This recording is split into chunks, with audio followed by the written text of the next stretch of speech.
Mic test. Magandang umaga po. Magandang umaga po. Kumusta po kayo? Sobrang mainit. Opo. Ingat po kayo. Dahil sobrang mainit. Okay. Today welcome some newly saved through Cell Group 3 Bible Seminar. At ngayon po, welcome po sa mga bagong naligtas sa nakaraang Cell Group 3 Bible Seminar. Okay, let's pray together. Kaya tayong lahat po ay manalangin. Dear merciful and gracious Father, Mahal naming Ama na mahabagin at mapagpala, thank you for saving us from sin and eternal destruction. salamat po sa pagliligtas sa amin mula sa kasalanan at walang hanggang pagkawasak. Thank you for guiding our Christian life to abide in church. Salamat po sa pagpapatnubay sa aming pamumuhay Kristiyano na manatili sa church. Even though there are a lot of temptation and hindrance of Satan, by the grace of God, we can still abide in church. Kahit na mayroon pong napakaraming mga hadlang at mga tukso ni Satanas, papasalamat kami na kami pinanatili pa rin sa church. So this time, we are gathered together in the name of the Lord. Kaya sa oras na ito, kami po ay nagkatipon ng sama-sama sa pangalan ng Panginoon. Please teach and guide us through the Word of God.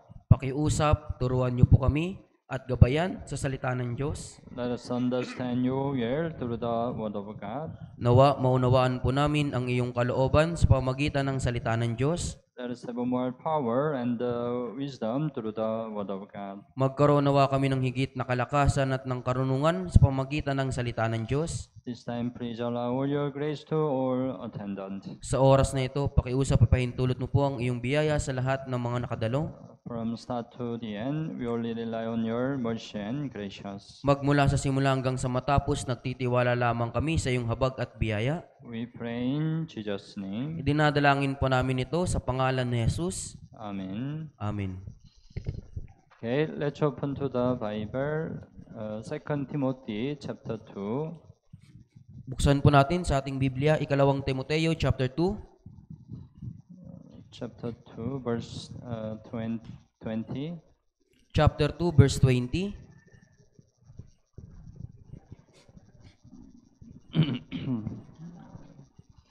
Verse 20 hanggang 21. Verse 20 hanggang 21.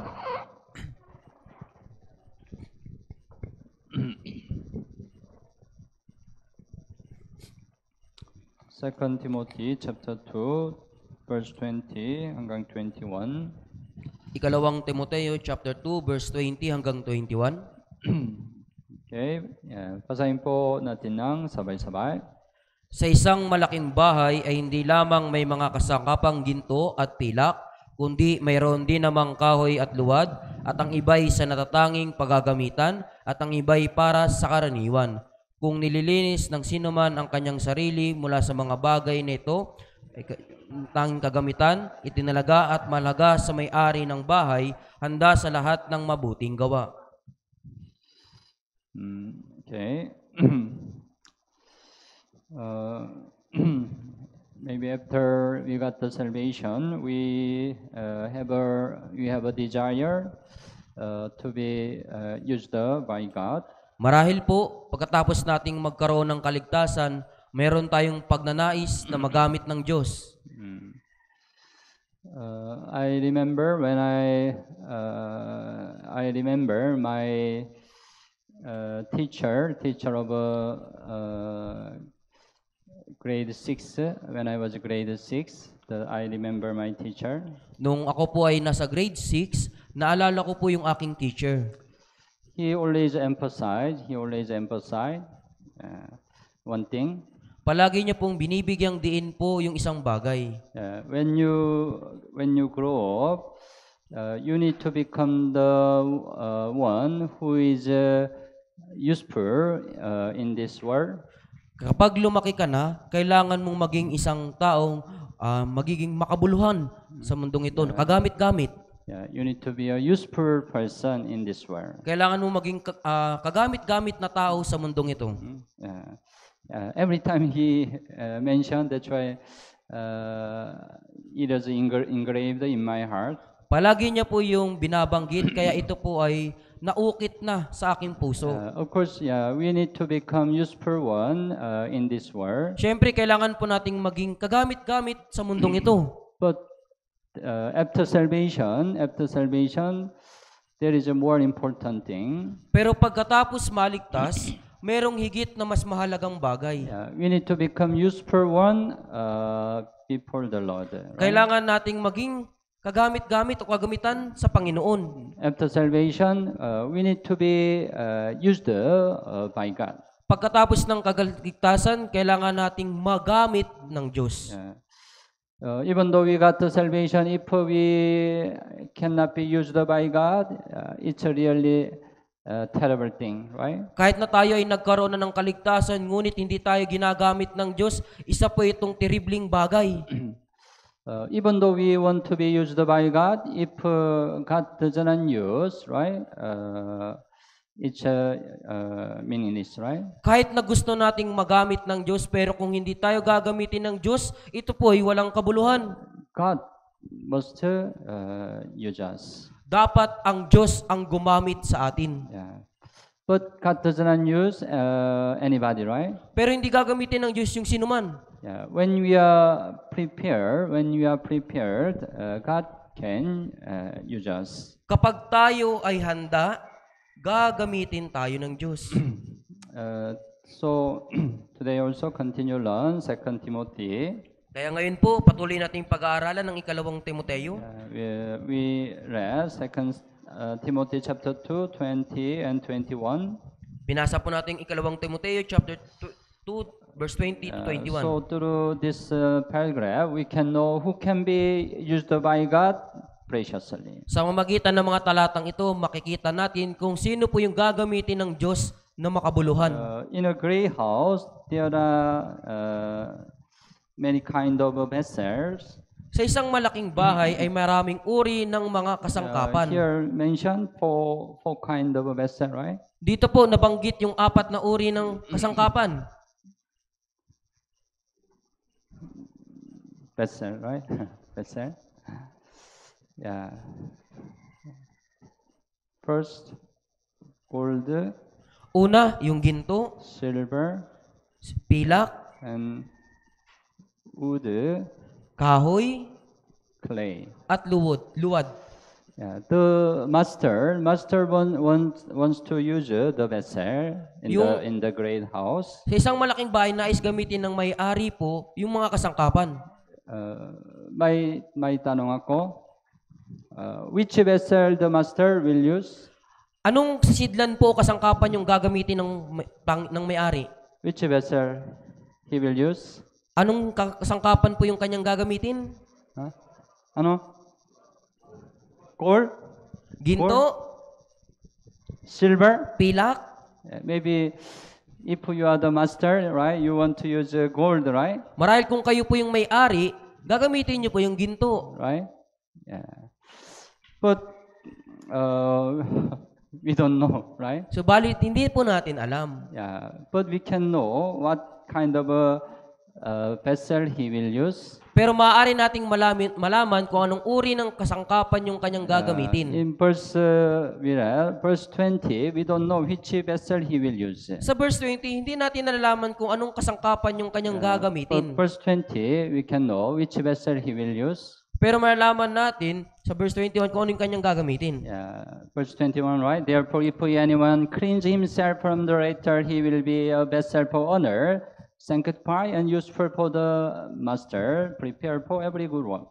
Kung nililinis ng sinuman ang kanyang sarili mula sa mga bagay na ito, ay magiging tanging kagamitan, itinalaga at mahalaga sa may-ari ng bahay, handa sa lahat ng mabuting gawa. The point is, right? master will use clean vessel. Yung mahalagang punto dito, gagamitin ng may-ari ang malinis. Yeah, even though it's a gold vessel, looks very expensive, right? Kahit na yan po ay ginto at parang mamahalin, Looks so beautiful, right? na mukhang napakaganda, Let's suppose meron maraming tae, pero pagpalagay nating marami po yung tayo. right? Master cannot use, right? Yung may-ari, hindi niya po yan gagamitin.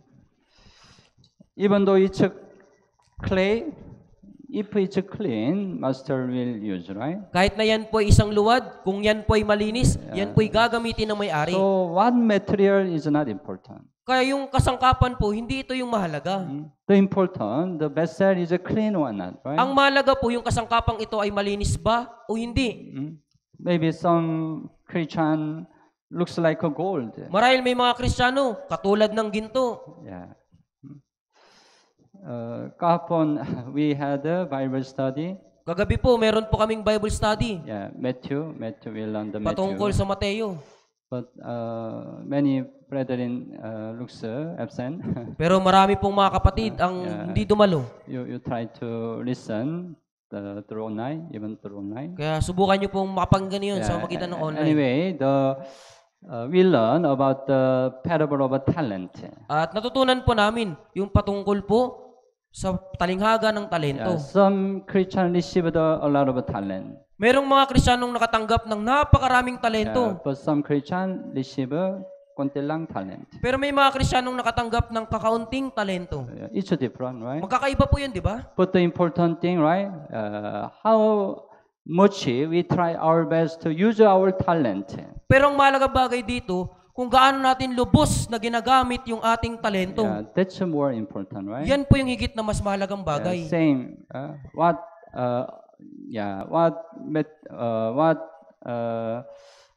Talent, what ability we receive from God, it's not important. Pares lang din po ito. Anumang talento at kakayahan na tinanggap natin sa Diyos, hindi yan ang mahalaga. Yeah, the important thing, give ourselves to the Lord and we need to be used by God. Ang mahalagang bagay dito, ibigay natin yung ating sarili sa Panginoon at magamit ng Diyos. But it's possible when we are clean. Pero posible lamang ito kapag tayo po ay malinis. That's why we need to become a clean vessel. Kaya kailangan nating maging malinis na sisidlan. When we become clean vessel, we can also become vessel for honor. Kapag tayo ay naging malinis na sisidlan, tayo ay magiging tanging kagamitan. So we need to become vessel for honor. Kaya kailangan nating maging tanging kagamitan. It means that the Master, our Lord, can use us very preciously. Ibig sabihin, gagamitin tayo ng Diyos na makabuluhan. After salvation, we need to have the our goal. Pagkatapos ng kaligtasan, kailangan nating magkaroon ng mithiin. We need to have the goal. We become the vessel for honor. Kailangan nating magkaroon ng mithiin na maging tanging kagamitan. We need to have the goal. I will be used by God preciously. Kailangan nating magkaroon ng mithiin na ako'y gagamitin ng Diyos na makabuluhan. We need to become useful Christian before the Lord. Kailangan nating maging tanging kagamitan na Kristiyano sa Panginoon. That should be our goal. Yan po ay dapat na ating mithiin. So today, let's think about how can you be a vessel for honor. Kaya ngayon po, pag-isipan natin kung paano tayo magiging tanging kagamitan. We have to know God such the one. God such the one whom He can use. At nalalaman po natin, hinahanap ng Diyos yung kanyang taong magagamit. Gawa chapter 13, buksan mo ang Biblia, Gawa chapter 13.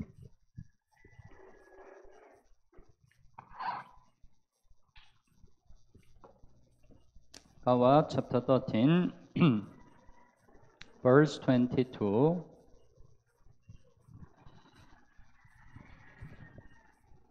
Gawa chapter 13, verse 22. Okay. Basahin po natin ng sabay-sabay.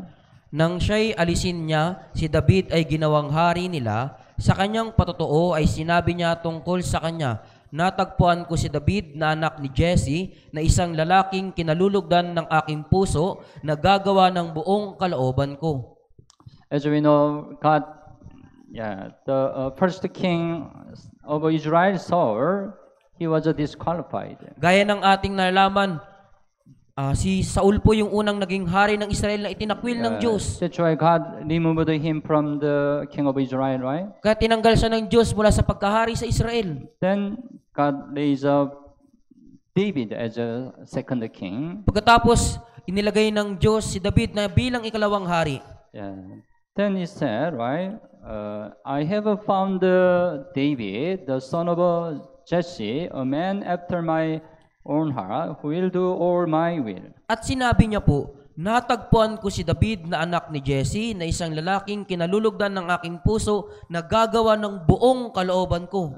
It said, right? I have found David. Sinabi, natagpuan ko si David. It means God searched the one whom he can use. Ibig sabihin, hinahanap ng Diyos yung kanyang gagamitin. He searched, Then finally he found David, right? At hinahanap niya, at sa wakas natagpuan niya po si David. Yeah, he is called, right? A man after my own heart. Kaya tinawag po siya isang lalaking kinalulugdan ng aking puso.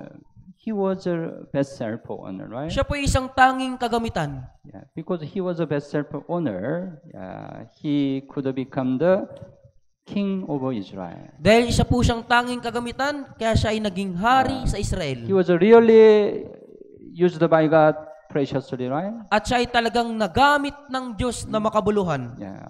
The Old if we read the Bible, the Old Testament, almost most of the story,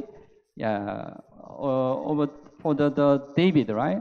Kaya kung titingnan po natin sa Lumang Tipan, lahat yun po ay naging kwento para kay David. And David also become the image of Jesus. At si David din po ay naging imahe o larawan ni Jesus. Yeah. At that time, right, David was the eighth son of Jesse. Sa panahong iyon, si David po ay pangwalong anak ni Jesse. Jesse has eight son. Si Jesse po mayroon siyang 8 anak na lalaki. Yeah. Some sons among his sons, some son looks like a gold. Yung ilan sa mga anak niya ay parang ginto, Looks very good. na parang napakaganda. Yeah. But at that time, David was a bunso. Pero sa panahong iyon, si David po ay bunso, Smallest, right? yung pinakamaliit. But God searched among 8 sons. God found David.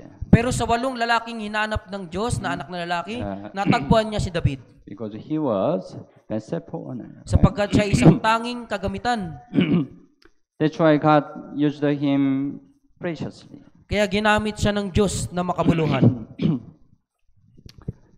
But to become the vessel owner, the important thing need to become clean vessel. Subalit para maging tanging kagamitan, ang mahalagang bagay dito ay kailangang maging malinis na sisidlan. When we become clean vessel, God can use us preciously. Kapag tayo ay naging malinis na sisidlan, gagamitin tayo ng Diyos na makabuluhan. Proverbs chapter 25. Kawikaan, chapter 25. 25 verse 4. 25 verse 4. Kaikan 25 verse 4.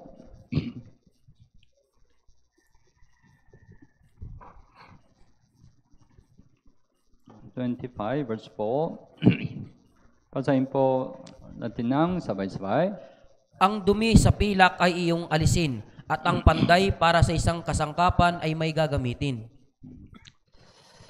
Here said, right, also, take away the dross from silver. Sinabi dito, ang dumi sa pilak ay iyong alisin.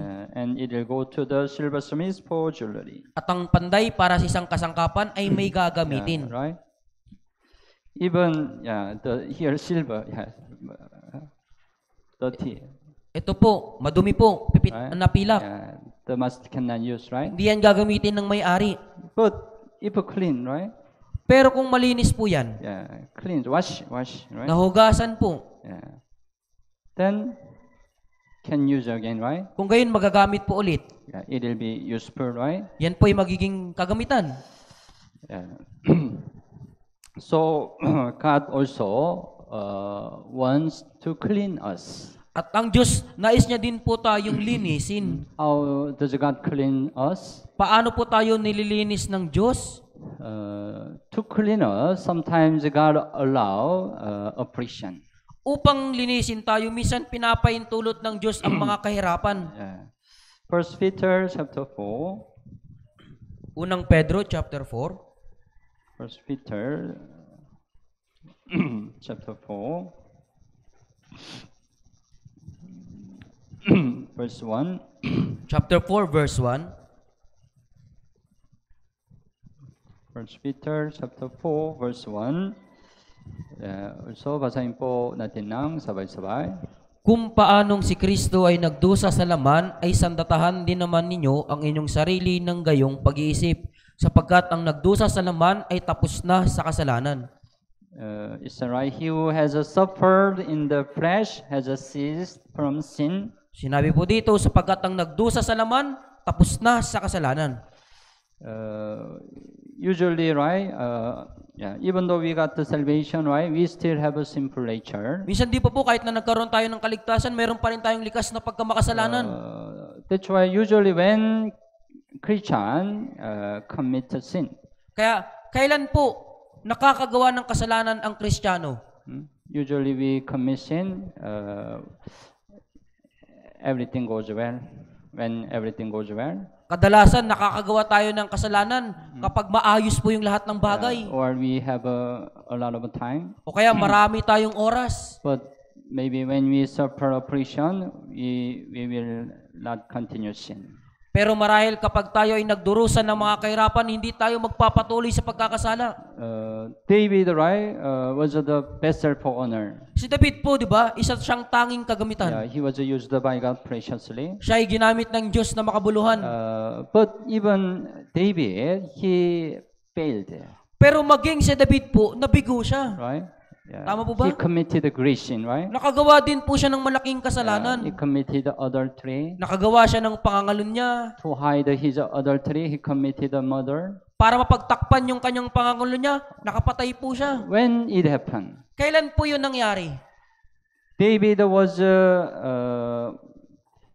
David always he has to run away from the first king Saul. Si David po, palagi po siyang tumatakas mula sa unang haring si Saul. Yeah, because Saul tried to kill David because of envy. Dahil sinusubukang patayin ni Saul si David dahil sa kanyang inggit. That's why most of the time he spent his life in the wilderness. Kaya sa karamihan sa kanyang oras, nagugol niya po yun sa ilang. Yeah, at that time, David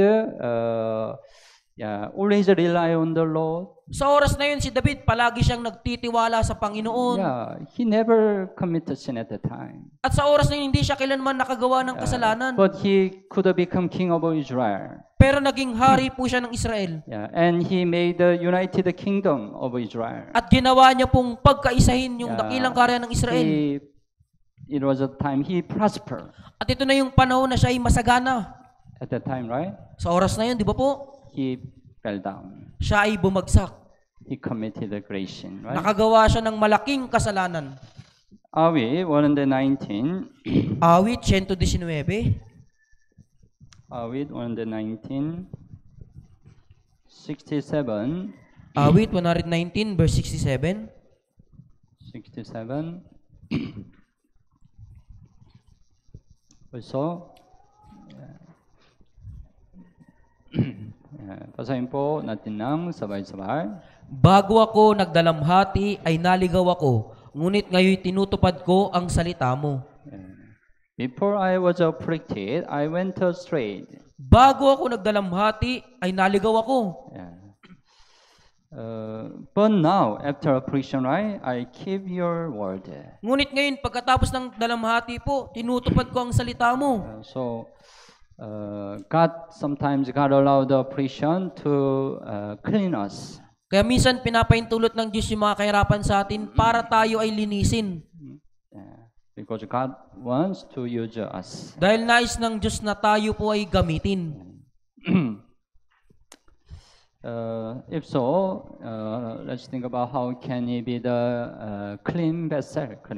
Kaya ngayon, pag-isipan natin, paano po tayo magiging tanging malinis na sisidlan? When he become clean vessel before God, yeah, God can use us preciously. Kapag tayo ay naging malinis na sisidlan sa harapan ng Diyos, tayo ay kanyang gagamitin. We need to become the one who does not compromise this world. Kailangan nating maging isang hindi nakikipagkasundo sa sanlibutan ito. Yeah. If we compromise with this world, we cannot be the clean vessel. Kung tayo ay nakikipagkasundo sa sanlibutan ito, hindi tayo magiging malinis na sisidlan. In the early church, right, many Christians became a martyr. Sa naon ng church po, napakaraming Kristiyano po yung naging martir. Why they become the martyr? Bakit po sila naging martir? In the early church, Roman Empire didn't allow the Christianity. Sa panahon ng naunang church, yung imperyo ng Roma po, hindi nila pinapaintulutan yung Kristiyano. At that time, Christian, if they are caught by Roman soldier, they must be die. Kaya sa panahon iyon, kapag nahuli ng isang sundalong Romano, yung isang Kristiyano, siya ay mamamatay. Yeah. If they give up their Christian life, yeah, they wouldn't die. Kapag isinuko nila yung kanilang Kristiyanong pamumuhay, hindi po sila mamamatay. Yeah. But they didn't compromise this world. Pero hindi po sila nakipagkasundo sa sanlibutan ito. Yeah. Hebrew chapter 11. Sa Hebreo chapter 11,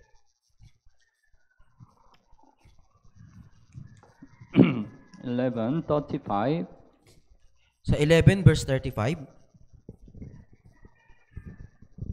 Hebrew chapter 11:35 hanggang 38. 11 verse 35 hanggang 38. 35 hanggang 38. Basahin po natin ng sabay-sabay.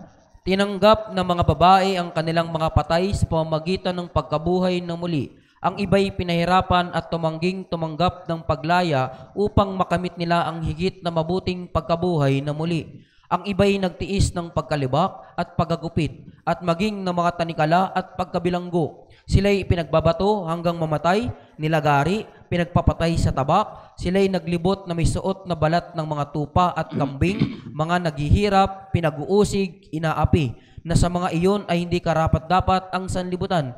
Sila'y nagpalaboy-laboy sa mga ilang, sa mga kabundukan, sa mga yungib, at sa mga lungga sa lupa. Yeah, it says about the persecution happened in the early church, right? Sinasabi po nito yung tungkol sa mga nangyari po, pag-uusig sa naunang church. Yeah, the many Christians, right? They decided to die. Maraming mga Kristiyano po, yung nagdesisyon silang mamatay. They became the martyr, right? Na sila'y naging martir. To keep their faith. Para mapanatili yung kanilang pananampalataya. They didn't compromise with this world to keep their faith. Hindi sila nakipagkasundo sa sanlibutan ito para lang mapanatili yung kanilang pananampalataya. We, after salvation, right, sometimes we also suffer persecution in this world. Pagkatapos ng kaligtasan, minsan di pa po, naghihirap tayo ng kahirapan sa mundong ito. Yeah. But if we compromise with this world, maybe we don't need to receive a persecution.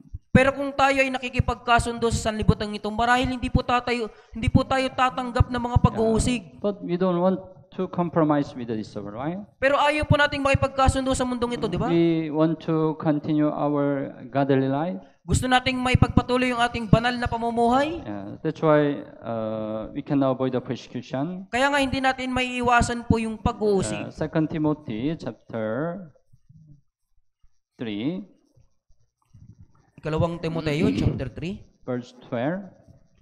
3 verse 12. Chapter 3, verse 12.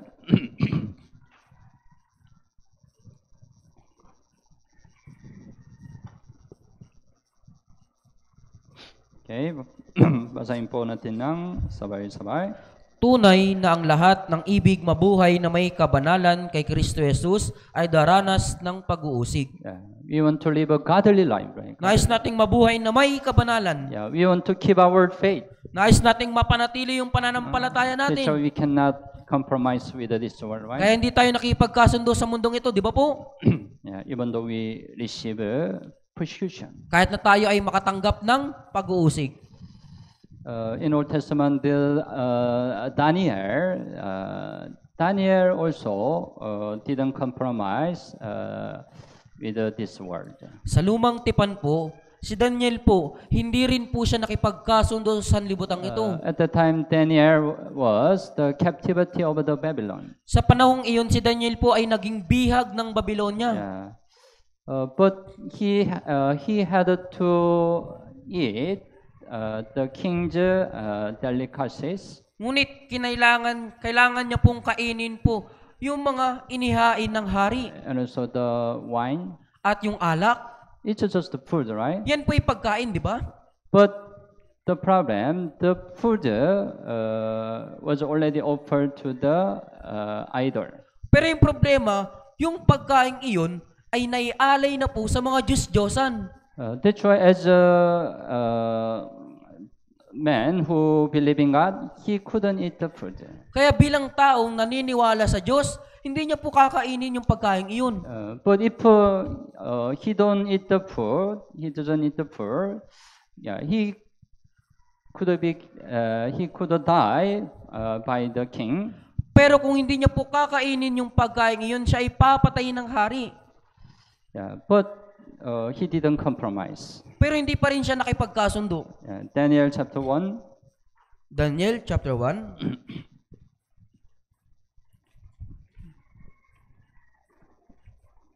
After Ezekiel, meron Daniel chapter 1, verse 8. Daniel chapter 1, verse 8.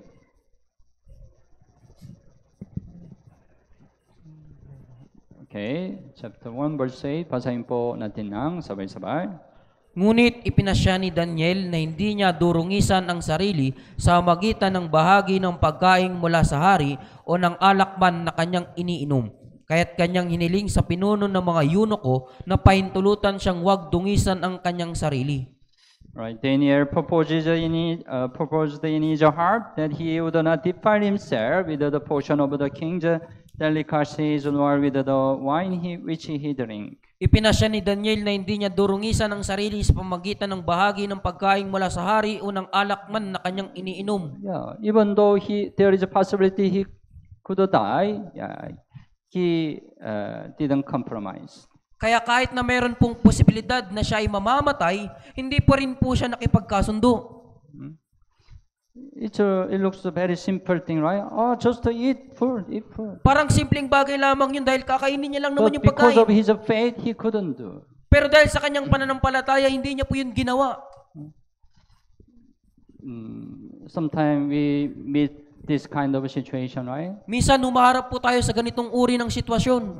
Sometimes we have some, for example, the Christmas season, right? Meron some Christmas party. Halimbawa sa pag-Christmas po, pag Pasko, merong Christmas party. Then all the family gather. Pagkatapos yung buong pamilya nagkakatipon. Or you have a gather with your friend. O nagkakatipon kayo kasama ng iyong mga kaibigan. Then most people drink wine. Pagkatapos karamihan sa mga taong iyon, umiinom ng alak. Then they encourage you to drink, right? Pagkatapos sinihimo ka nilang uminom ka din ng alak. What's your decision? Ano yung pagpapasya mo? If you don't drink, right, they will maybe persecute you. Kapag hindi ka uminom, uusigin ka nila. Some will laugh at you. Yung ilan pa nga, pagtatawanan ka. Oh, it's okay. Christian also can drink. Why? No problem. Okay lang din, kahit yung mga Kristyano uminom ng alak, walang problema. Why you do like some special person? You do like a special person. Bakit ayaw nyo yung mga ganitong espesyal? Yeah.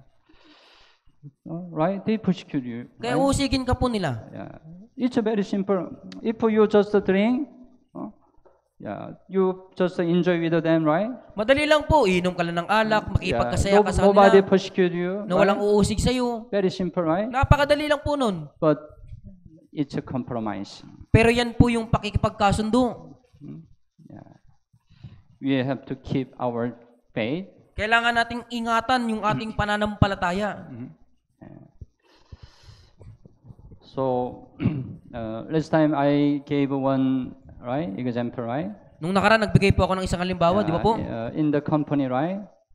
Sa isang kumpanya. One Christian entered the company. May isang Kristiyanong pumasok sa isang kumpanya. Then there is a welcome party.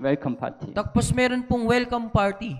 Then the boss, the master, encouraged to drink the wine. Pagkatapos yung boss, hinimok niya yung na uminom siya ng alak. Yeah, but the Christian couldn't drink. Pero yung Kristiyano po, hindi siya uminom. Yeah, he revealed his faith. Na inahayag niya yung kanyang pananampalataya. Boss, I am Christian. Boss, ako po isang That's why I don't Kristiyano. drink the wine. Kaya nga po hindi ako umiinom ng alak. Then the boss threatened him, right? Pagkatapos, tinatakot siya ng kanyang boss. Yeah, if you don't drink, I will resign you. Kapag hindi ka uminom, tatanggalin kita. Drink. Kaya uminom ka. But Christian cannot drink, right? Pero yung Kristiyano po, hindi siya iinom. Don't fear. Kaya huwag matakot. That's why what he did, Kaya anong ginawa niya? he poured out on his head. Ibinuhos niya sa kanyang ulo. Yeah, he didn't drink. Hindi Right? niya po ininom. Yeah. To keep his faith. Para lang maingatan yung kanyang Of course, the pananampalataya. boss couldn't resign him. Siyempre, yung boss hindi po siya pwedeng Yeah, tanggalin. God keep him, right? Iningatan siya ng Diyos. We shouldn't compromise with this word. Kaya huwag tayong makikipagkasundo sa sanlibutan ito. And also it happened, right? Daniel chapter 3, At nangyari po sa Daniel chapter 3, 17. sa verse 17,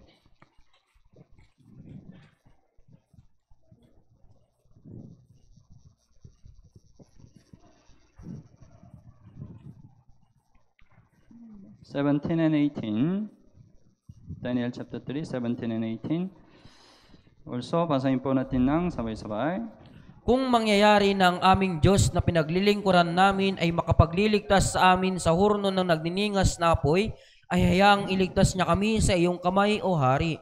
Ngunit kung sakali mang hindi, dapat mong malaman, O Hari, na hindi kami maglilingkod sa iyong mga Diyos, ni sasamba man sa ribultong ginto na iyong ipinatayo. This time also, it's 3 friends of Daniel. They met a very big problem. Sa panahong ito, yung tatlong kaibigan na Daniel, humarap sila sa malaking problema. Then the king also commanded, worship the gold image. At iniutos ng hari, sambahin ninyo yung ribultong ginto. But they are also the people, 3 friends of Daniel, they are the people who believe in God. Pero yung tatlong kaibigan ni Daniel, sila din po yung mga taong naniniwala sa Diyos. What's gold image? Ano po yung ribultong ginto? It's the idol, right? Yan po yung Diyos-Diyosan. That's why they couldn't worship the idol. Kaya hindi nila magagawang sumamba sa Diyos-Diyosan. If they don't worship the idol, they will be cast into the fiery furnace. Kung hindi naman sila sasamba doon sa ribultong ginto, ihagis po sila doon sa hurnong apoy. They will die, right? Mamamatay po sila. But what's their decision? Pero ano yung kanilang naging pagpapasya? It's their decision. Ito po yung kanilang pagpapasya. If that is the case, our God whom we serve is able to deliver us from the burning fiery furnace, and He will deliver us from your hand, O King. Kung mangyayari ng aming Diyos na pinaglilingkuran namin ay makapagliligtas sa amin sa hurno na nagniningas na apoy, ay hayaang iligtas niya kami sa iyong kamay, O Hari. They believe God will deliver them. Sila'y naniniwalang ililigtas sila ng Diyos. But first, the more important thing, verse 18. Pero yung mas mahalagang bagay dito yung sa verse 18. But if not, let it be known to you, O King, that we do not serve your God, nor will we worship the gold image which you have set up. Ngunit kung sakali mang hindi, dapat mong malaman, O Hari, na hindi kami maglilingkod sa iyong mga Diyos ni sasamba man sa ribultong ginto na iyong ipinatayo. Even though God does not deliver us, no problem, we will die. Kahit na hindi kami iligtas ng Panginoon, walang problema, mamamatay pa rin kami. They didn't compromise that situation, right? Hindi pa rin po sila nakipagkasundo sa sitwasyong iyon. They didn't worship idol. Hindi sila sumamba sa Diyos-Diyosan. Of course, God delivered them, right? Siyempre, iniligtas po sila ng Diyos. Even though they were cast to the fiery furnace, God kept them from the fire. Kahit na inihagis pula sila sa hurno na nagdiningas na apoy, iningatan pa rin sila ng Diyos. After salvation, we shouldn't compromise to the worshiping idol. Pagkatapos ng kaligtasan, huwag tayong makikipagkasundo sa pagsamba sa mga Diyos-Diyosan. Of course, you will not worship the like a gold images, some images, right? The statues. Siyempre po, hindi na po kayo sasamba sa mga ribultong ginto o sa mga larawang inanyuan. I'm not sure after salvation you still keep images, santor. Hindi ko po alam kung pagkatapos ng kaligtasan, meron pa rin kayo sa inyong bahay ng mga santo. In Catholic, many people worship santor Sa Katoliko po, maraming sumasamba sila sa mga santo. or the statues of Mary. O yung ribulto ni Maria. If we are really saved, we have to know it's a complete idol. Kung talagang tayo ay naligtas, dapat nating malaman yan po ay Diyos-Diyosan. That's why we shouldn't worship idol anymore. At wag na tayong sasamba pa sa mga Diyos-Diyosan. Forsake. Kaya tapon nyo na po iyon. But maybe you, even though you don't worship the idol by the man-made statue, you can worship idol in your heart. Kahit na hindi po kayo sumamba po dun sa mga Diyos-Diyosan na inanyuan, pwede pa rin kayo sumamba sa Diyos-Diyosan sa inyong puso. You have to know what's the definition of idol. Dapat nating malaman kung ano po yung definasyon ng Diyos-Diyosan. It's not just a man-made statue. Hindi lamang po yun yung inanyuan na larawan. If you love something more than the Lord, it's your idol. Kung minamahal mo yung isang bagay higit sa Panginoon, yan ang Diyos-Diyosan mo. If you love something in this world more than the Lord, it's your idol. Kung minamahal mo ang isang bagay sa mundong ito, higit kaysa Panginoon, yan ang Diyos-Diyosan mo. Because you love something in this world more than the Lord, you cannot live a good Christian life. It's your idol. Dahil minamahal mo yung isang bagay sa sanlibutan ito, higit kaysa sa Panginoon, at yan ay naging problema sa iyong pamumuhay Kristiyano, yan ang Diyos-Diyosan mo. I don't know what that is. At hindi ko po alam kung ano po iyon. But you know.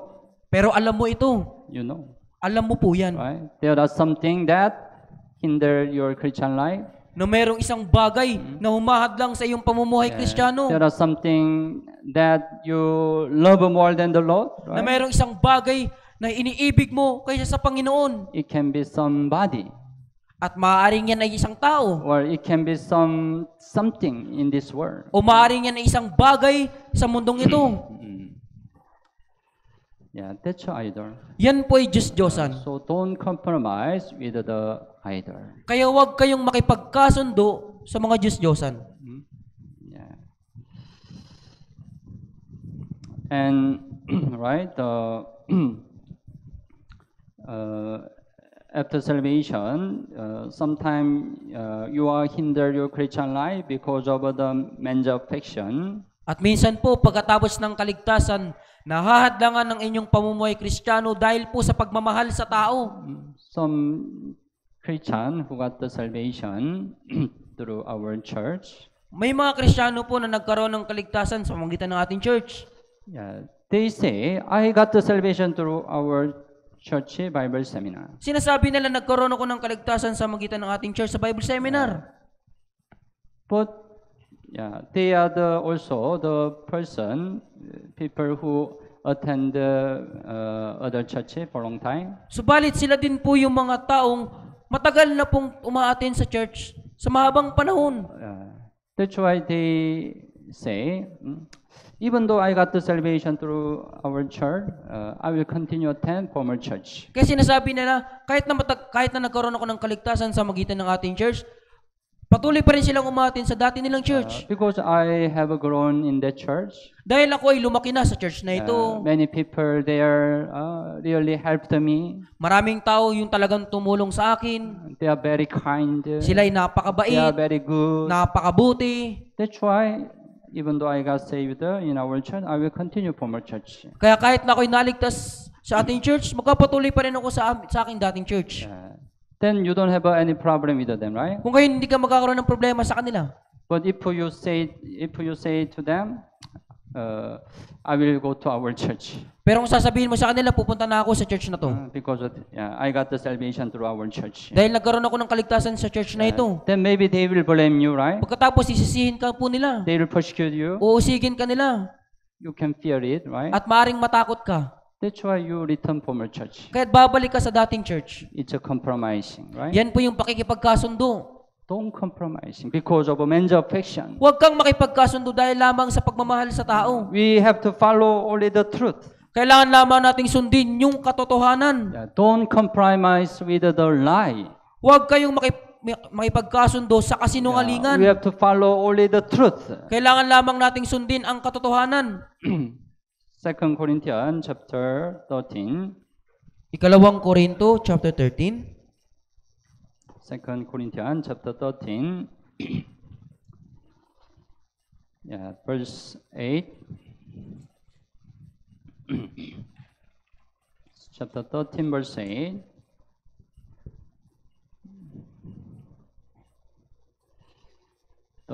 Verse 8, 2 Corinthians 13 verse 8. Basahin po natin ng sabay-sabay. Sapagkat kami walang magagawang anuman laban sa katotohanan, kundi tanging para sa katotohanan. We cannot do nothing against the truth. Right? Kaya kami walang magagawang anuman laban sa katotohanan. We cannot do the lie, right? Di namin magagawa yung kasinungalingan. We have to hold on the truth. Kailangan nating panghawakan yung katotohanan. Whatever situation we are, we have to hold on the truth. Anumang sitwasyon tayo naroon, kailangan nating paghawakan yung katotohanan. We have to follow the truth. Kailangan nating sundin yung katotohanan. Don't follow man's affection. Huwag kayong sumunod sa pagmamahal sa tao. Then you can be successful in your Christian life. Kung gayon, kayo po'y magiging matagumpay sa inyong pamumuhay Kristiyano. Anyway, God cannot use the one who compromise with this world. Gayunpaman, hindi po gagamitin ng Diyos ang siyang nakikipagkasundo sa sanlibutan ito. But if we don't compromise with this world, whatever situation we are, God can use us really preciously. Ngunit kung hindi tayo nakikipagkasundo sa sanlibutan ito, anuman yung sitwasyon na naroon tayo ay gagamitin ng Diyos na makabuluhan. The teaching in our church, right, is the truth, right? Yung turo sa ating church ay totoo. Tama po ba? Just hold on. Panghawakan nyo lamang Just po follow ito. the truth. Sundin nyo lamang yung katotohanan.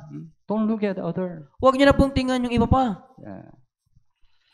God will use you preciously. Gagamitin ka ng Diyos na makabuluhan. And God, we can be clean vessel when we are honest before God. Maaari tayong maging malinis na sisidlan kapag tayo ay tapat sa harapan ng Diyos. The reason why David was used by God preciously, he was really honest before God. Ang dahilan kung bakit si David ay nagamit ng Diyos na makabuluhan, siya po ay naging tapat sa harapan ng Diyos. 1 King chapter 15. 1 King chapter 15. Unang Hari, chapter 15, verse 5. sa verse 5.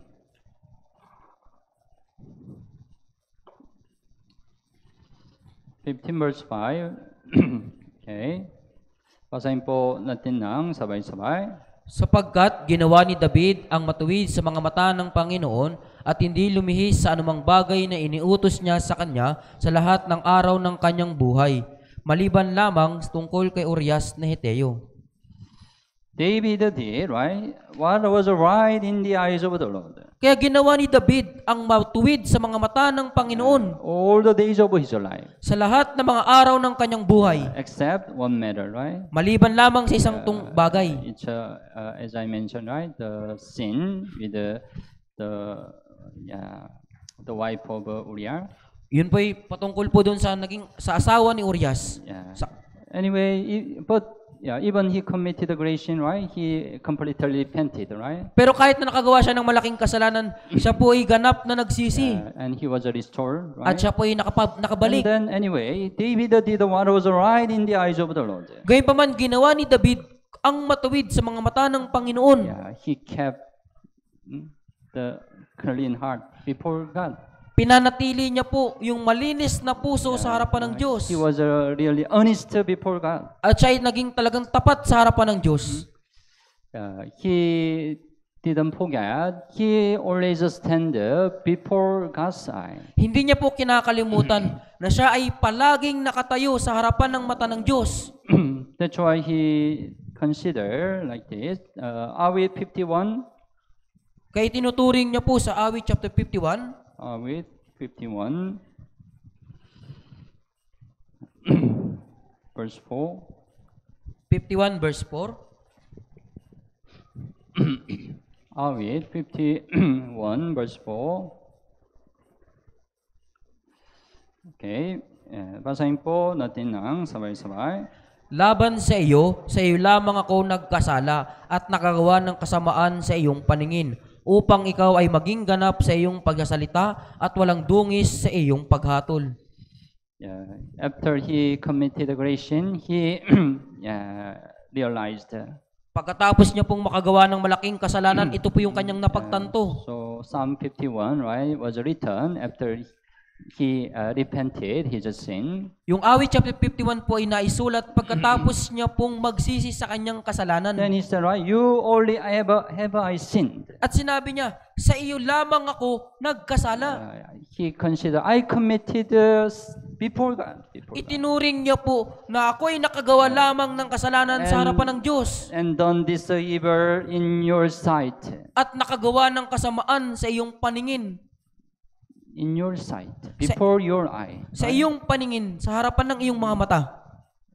We have to keep in mind, when we commit sin, it's a sin before God's eye, right? Kailangan nating tatandaan po na yan po ay kasalanan sa harapan ng mata ng Diyos. God look at all things, right? Ang Diyos ay nakatingin sa lahat ng bagay. But at the moment we commit sin, we forget this fact. Pero sa sandaling makagawa tayo ng kasalanan, nakakalimutan natin yung katotohanan ito. You can commit sin secretly, right? Maaring makagawa ka ng lihim na Then kasalanan. you think nobody knows. Pagkatapos iniisip mo, walang nakakaalam. But you commit secret sin before God's eye, right? Pero nakagawa ka ng lihim na kasalanan sa harapan ng mata ng Diyos. Which we shouldn't forget this fact. Huwag niyo pong kakalimutan ang katotohanan ito. That's why David, right?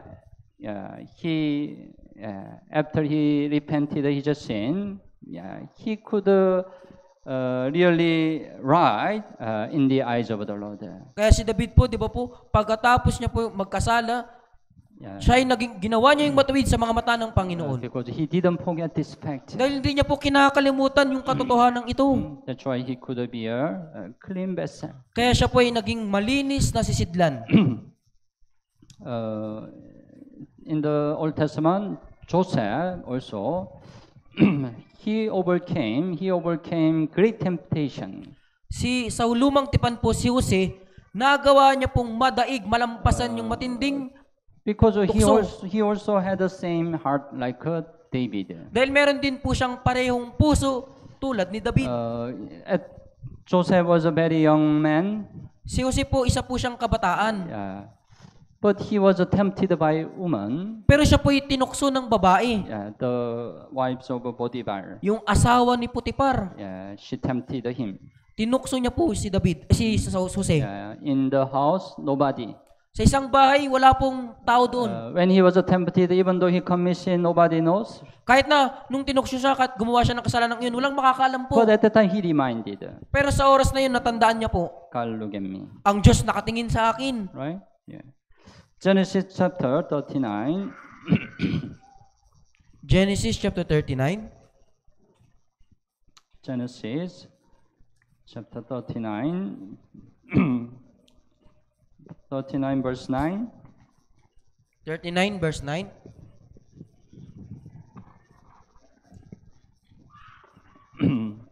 Verse 9.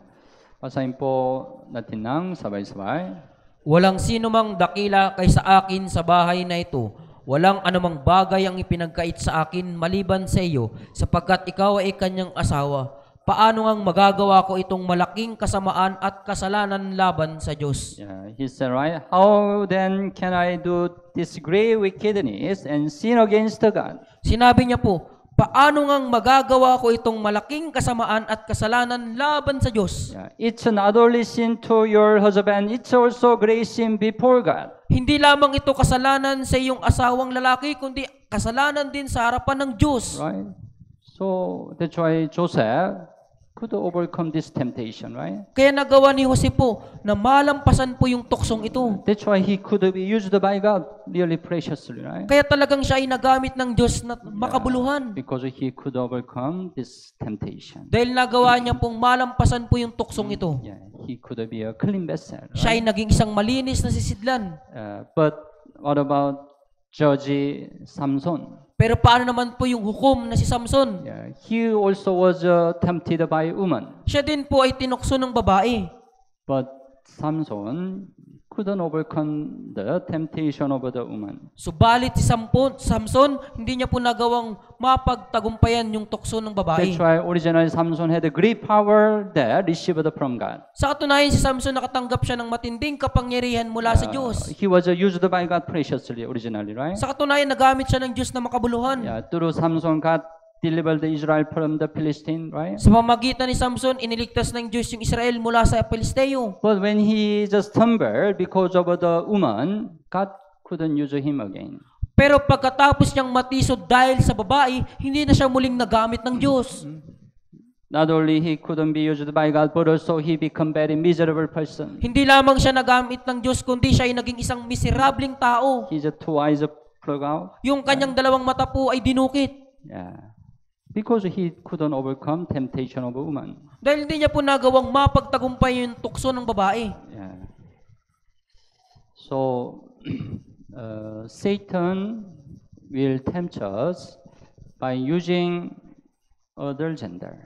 Kaya po, si Satanas, tutuksuhin niya tayo na gagamitin niya po yung ibang kasarian. To a man, Satan used a woman. Sa isang lalaki, gagamitin niya yung babae. To a woman, Satan used a man. Sa babae, gagamitin niya po yung lalaki. Yeah. That's why whenever, especially when I have other sermon in YouTube, I always emphasize about it. Lalo-lalo na po, kapag nagkakaroon ako ng sermon sa mga kabataan, palagi ko po itong binibigyang diin. Because many young people, they are more easily tempted by other gender. Dahil karamihang mga kabataan po ay natutukso po ng kanilang ibang kasarian. Yeah, it can be critical thing in the Christian life. At ito po isang mapanganib na bagay sa inyong pamumuhay Kristiyano. But it's also same, not only young people but also all the Christian. Pero hindi lamang yan parehas po sa mga kabataan, kundi sa lahat ng mga Kristiyano. Yeah. Because Satan knows what's our weakness. Dahil alam ni Satanas kung ano po yung ating kahinaan. Yeah. That's why we have to keep in mind we stand before the eyes of the Lord. Kaya kailangan po nating tandaan, tayo ay nakatayo sa harapan ng paningin ng Diyos. God look at always us, right? Ang Diyos ay palaging nakatingin sa atin. Yeah. So we need to be careful the temptation of other gender. Kaya kailangan nating maging maingat mula sa tukso ng ibang Yeah, we need kasarian. to be honest for the other gender. Kailangan po nating Honest or clean for the other gender. Kailangan nating maging malinis mula sa ibang kasarian. Yeah. And also we need to be honest for the money. At kailangan din nating maging tapat sa salapi, sa pera. Proverbs chapter 21. Kawikaan chapter 21. Proverbs chapter 21 verse 6. Kawikaan chapter 21 verse 6. 21 verse 6. Okay, basahin po natin ng sabay-sabay. Ang pagkakaroon ng kayamanan sa pamagitan ng dilang bulaan ay singaw ng tinatangay at bitag ng kamatayan. Yeah. Getting treasures by lying tongue. Lying tongue. Ang pagkakaroon ng kayamanan sa magitan ng dilang bulaan. Yeah. We earn the money not good way. Na kumikita tayo ng pera sa hindi mabuting paraan. Yeah, it's not honest, right? Hindi po yan pagiging tapat. Yeah, we have to earn the money honestly. Kailangan natin kumita ng pera ng may katapatan. Yeah. And also we have to use our money honestly also. At kailangan din natin gamitin yung ating mga pera ng may katapatan. We have to use our money properly. Kaya kailangan natin gamitin yung ating pera ng may Because na the money maayos. we have came from God. Dahil yung pera na meron tayo ay nagmula sa Diyos. Yeah. And also we need to be honest for our offering. At kailangan din natin maging tapat para sa ating offering. Yeah. So, yeah, we offering, especially the tithe. Tithe is the expression of our faith. Tayo ay nagbibigay ng offering, lalo na po yung tithes. Ito po yung pagpapahayag ng ating pananampalataya. All things belongs to God. Na yung lahat ng bagay ay sa Diyos. And all things I have came from God. At lahat ng meron ako ay nagmula sa Diyos. To express this faith, we return just a tenth to the Lord. Kaya upang may pahayag yung pananampalatayang ito, ibinabalik natin yung 10 bahagi sa Panginoon. That's the tithe, right? Yan po yung ikapo. That's why we need to be honest Kaya kailangan po nating maging tapat about the offering. patungkol sa offering. Yeah.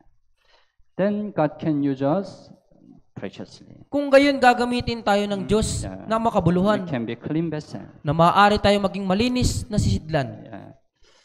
Anyway, when we are honest before God, we can be clean vessel. God can use us. Gayunpaman, kapag tayo ay naging tapat sa harapan ng Diyos, tayo po ay maging malinis sisidlan na kagamit-gamit. Yeah. And also to become the clean vessel, we need to live our Christian life before God. At upang maging malinis, maging tanging kagamitan at malinis po, kailangan nating we live a Christian life because of the Lord, not because of somebody, right? nabubuhay tayo sa ating Kristiyanong pamumuhay dahil sa Panginoon at hindi dahil sa isang tao. If you come to church because of somebody, it's something wrong. Kung kayo ay nagpupunta ng church dahil lamang sa isang tao, yan po'y mali. You don't want to come but somebody, let's go. Na ayaw mo pumunta pero merong humihila sa iyo. It's not right Christian Hindi life. po yan yung tamang pamumuhay Kristiyano. Yeah, we come to church because of the Lord. Tayo ay nagpupunta sa church dahil sa Panginoon. Because we live a Christian life before God. Dahil nabubuhay tayo sa ating pamumuhay Kristiyano sa harapan ng Panginoon. There is a Latin word. Meron pong salitang Latin. Latin word. Coram Deo. Coram Deo. Coram means before. Ibig sabihin ng Coram ay sa harapan. Or the in front. Yung sa harapan po. Deo means God. At yung Deo po ay Diyos. Dios, right? Dios also came from Latin word, right? Yung salitang Diyos po nagmula din sa salitang Latin. Yeah. Before God. Coram Deo means before God. Yung Coram Deo ibig sabihin sa harapan ng Diyos. So our Christian life should be done before God. Kayong ating pamumuhay Kristiyano ay dapat magawa sa harapan ng Diyos. Yeah. Hindi Coram Tao. Hindi po Coram tao.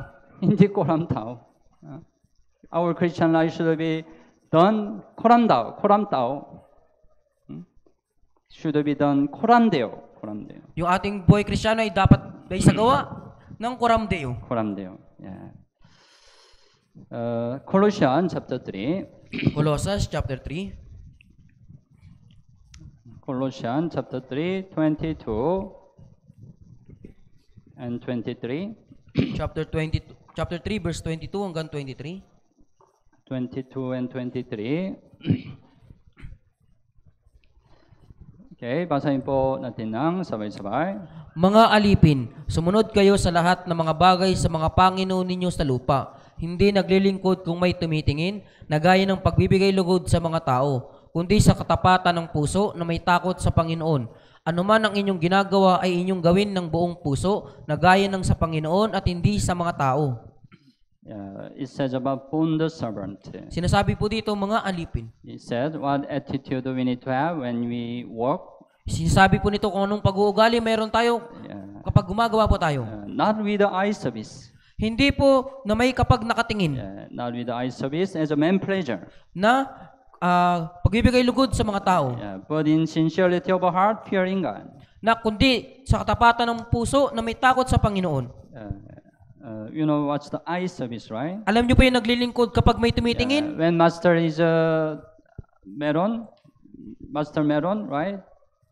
Do best. Kapag nandyan yung amo, yung may-ari, ginagawa yung best. But walang master, you neglect your work. Pero kapag wala yung amo, yung master po, pinapabayaan yung gawain. It's eye service, right? Yan po yung naglilingkod kapag may tumitingin. It's a man pleasing. Yan po yung pagbibigay lugod sa tao. Our Christian life shouldn't be eye service. Yung ating pamumuhay Kristiyano ay dapat na hindi maging paglilingkod na may tumitingin. We shouldn't come to church to please somebody. Huwag tayong pupunta sa church para lang bigyang lugod ang tao. Of course, nobody come to church, right, to please the pastor. Siyempre, wala pong pumunta dito sa church para magbigay lugod sa pastor. You have to come to church to please the Lord, right? Kailangan yung pumunta sa church para mabigyang lugod ang Panginoon. Galatians chapter 1. Galatia chapter 1.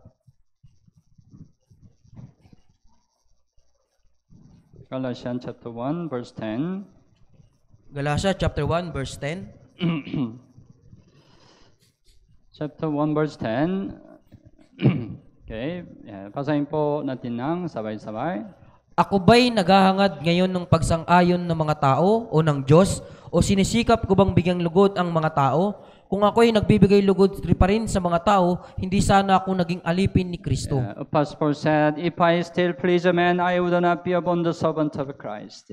Kung ako'y nagbibigay lugod pa rin sa mga tao, hindi sana ako naging alipin ni Kristo. Ito yung sabi ni Pablo. Apostle Paul really lived his Christian life to please God. Si Apostol Pablo talagang nabuhay siya sa kanyang buhay Kristiyano sa harapan ng Diyos. Not to please a man. Hindi para bigyang lugod ang tao.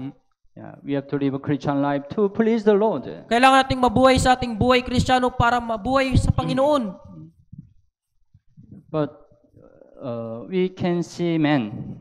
Pero tumitingin tayo sa tao. But we cannot see God. Pero hindi natin nakikita ang Diyos. That's why it's difficult to live a Christian life to please God. Kaya napakahirap mabuhay sa ating buhay Kristiyano na bigyang lugod ang Diyos. And we have a tendency to live a Christian life to please a man. At meron po talagang pangyayari na mabigyang lugod natin yung tao. Because we can see man, right? Dahil tayo ay tumitingin sa tao. Let me give one test. Bibigyan ko po kayo ng isang... You know alphabet E.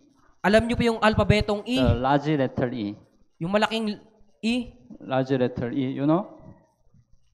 You know? Alam niyo po ito? Large letter E. Yung malaking E? Test yourself. Suriin niyo po yung inyong sarili. You write this letter on your forehead. Isulat niyo po yung letrang ito sa inyong noo. You try. Subukan niyo po. You try to write large letter on your forehead. Ilagay niyo po yung malaking E sa inyong noo. Try. Isulat niyo po. Madali, right? Madali lang po, di ba? Why not? Bakit di niyo po ginawa? Try. Subukan niyo po. Ayaw? Ayaw niyo po? If ayaw, okay. Kung ayaw niyo po, sige lang, okay lang. If you don't, I will not. Kung ayaw niyo, hindi ko na po ipapaliwanag. You try. Subukan niyo po. Don't be shy. Huwag kayong mahiya.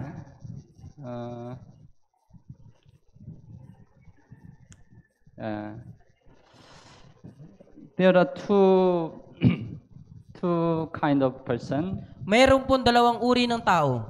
One kind of person, they write E.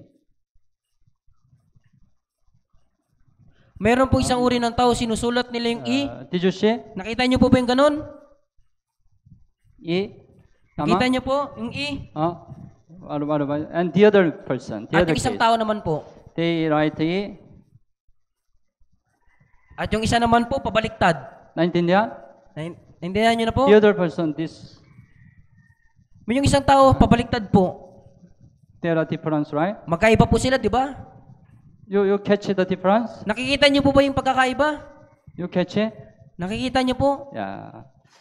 You know, most of people, around 80% people, write the E this way, Alam niyo po, karamihan sa mga tao, 80% po, nagsusulat sila ng E, na tulad nito. right?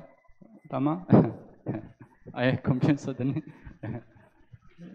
Most of 8% people write E this way. Halos 8% po nagsusulat ng ganito. Why? Bakit po? Because they look at other people. Dahil nakatingin sila sa ibang tao. They write E for other people, right? Nagsusulat sila ng E para sa ibang tao. Yeah, they look at their other people's eye. Dahil nakatingin sila sa mata ng ibang That's tao. why most people write E in this way. Kaya karamihan sa mga tao nagsusulat ng ganitong E. Yeah, but only 20% write E in this way. Pero 20% lamang po yung sa pabaliktad. Yeah, for me, E is like this, right? Para sa akin just yung E. for me, right? Para sa akin, ito lang po yung E. Yeah, but for the other, we write this way, right? Pero para sa iba, nagsusulat tayo ng ganito.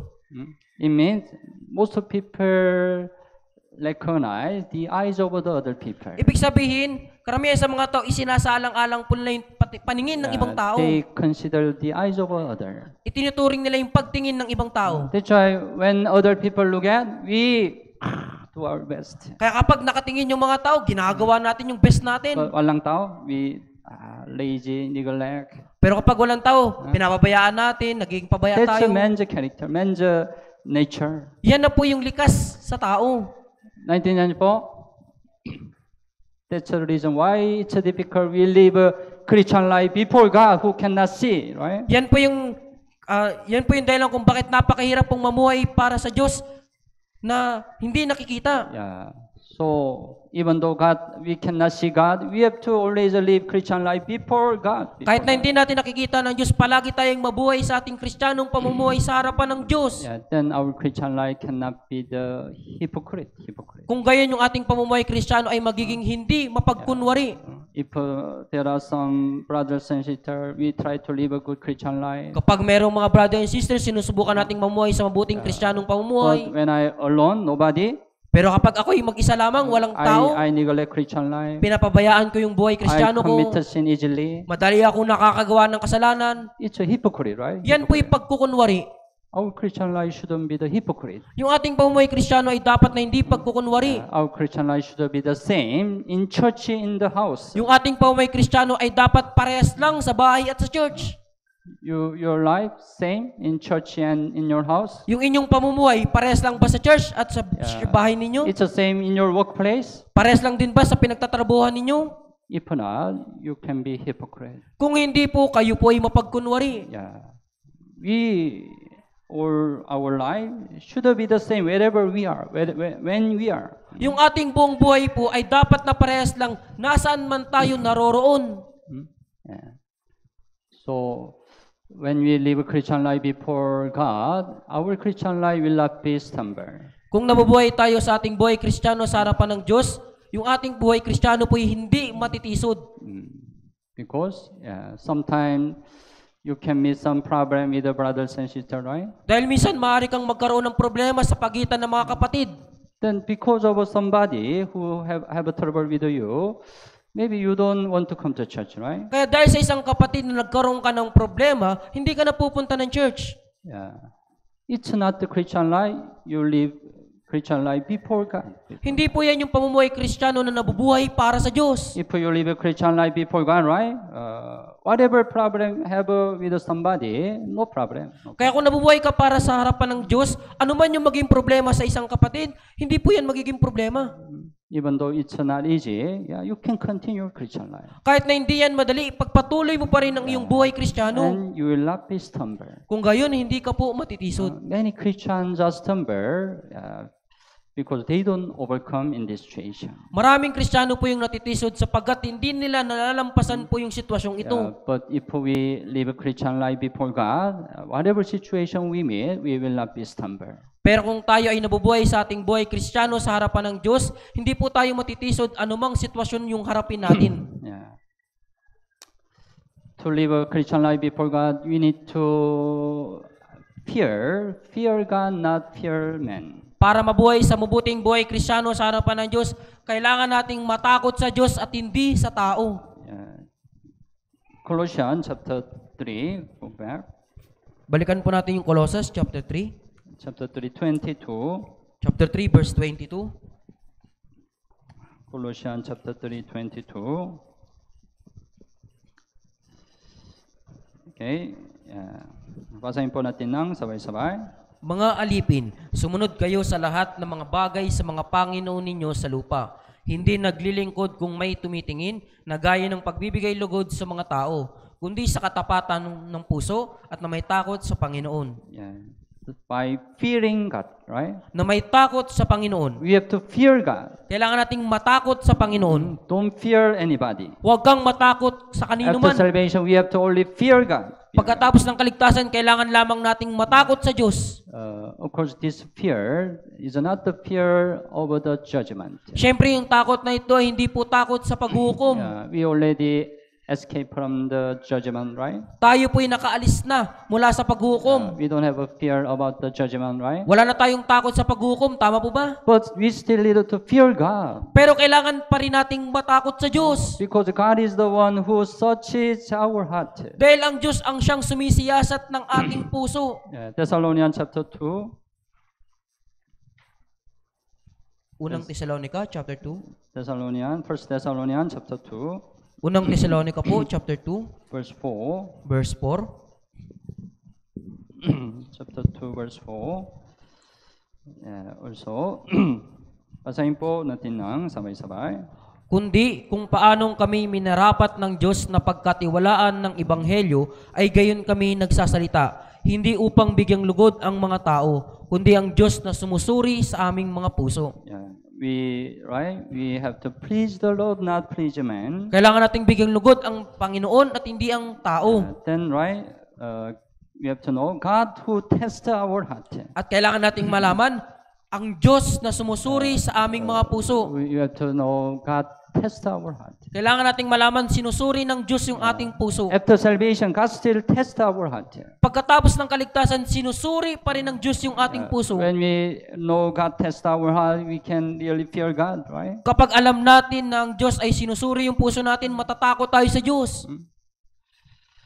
So, when we fear God, we can be clean vessel. Kaya kapag tayo ay may takot sa Diyos, tayo ay magiging malinis sa sisidlan. Proverb, Kawikaan 16. Kawikaan, chapter 16.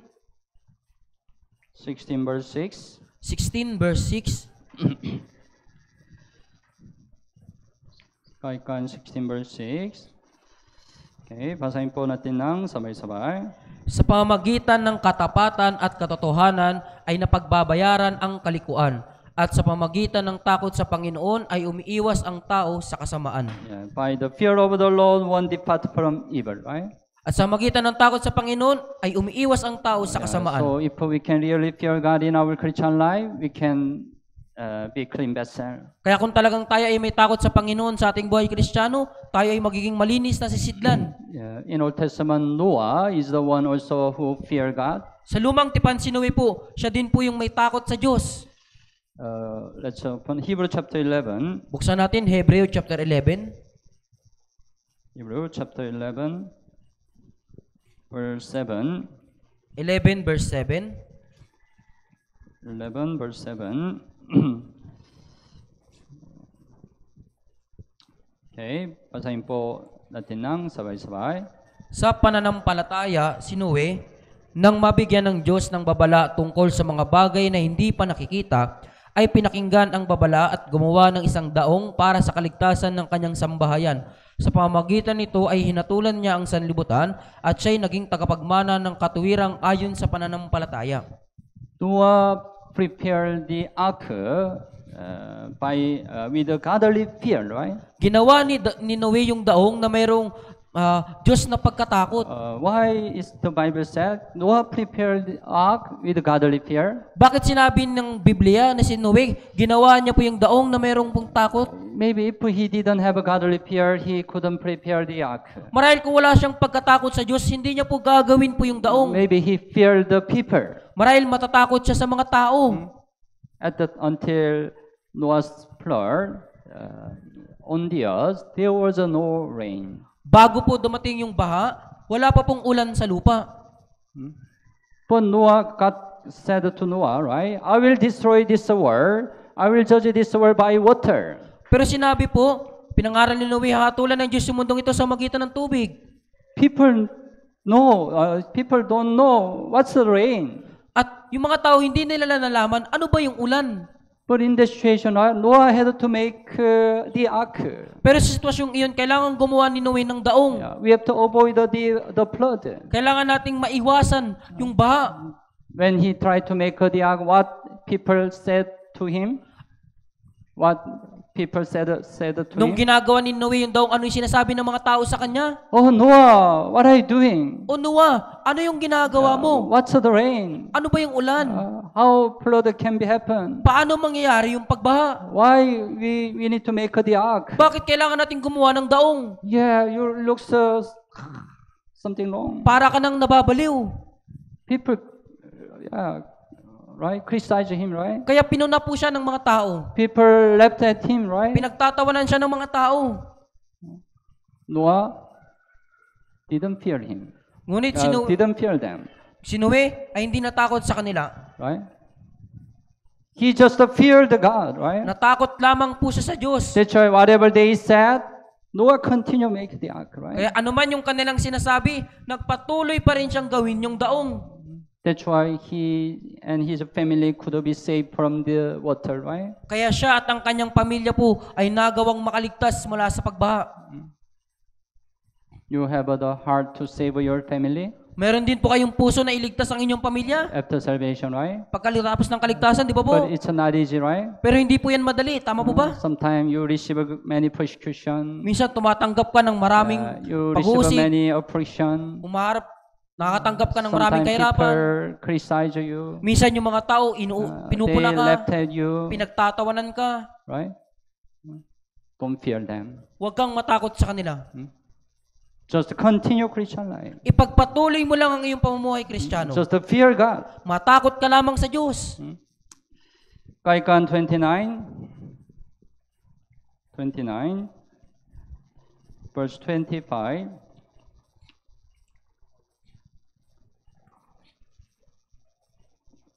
Kaikan 29, verse 25. Okay. Basahin po natin ng sabay-sabay. Ang takot sa tao ay naglalatag ng bitag, ngunit ang nagtitiwala sa Panginoon ay maliligtas. Yeah, the fear of a man brings a snare, right? Ang takot sa tao ay naglalatag ng bitag. Yeah, if you fear man, you will be stumbled in your Christian life. Kung ikaw ay may takot sa tao, ikaw ay matitisod sa iyong buhay Kristiyano. But if you really fear God, trust in the Lord, He will keep you. Pero kung meron ka talagang takot sa Panginoon at nagtitiwala sa Panginoon, Yeah. You can be clean vessel.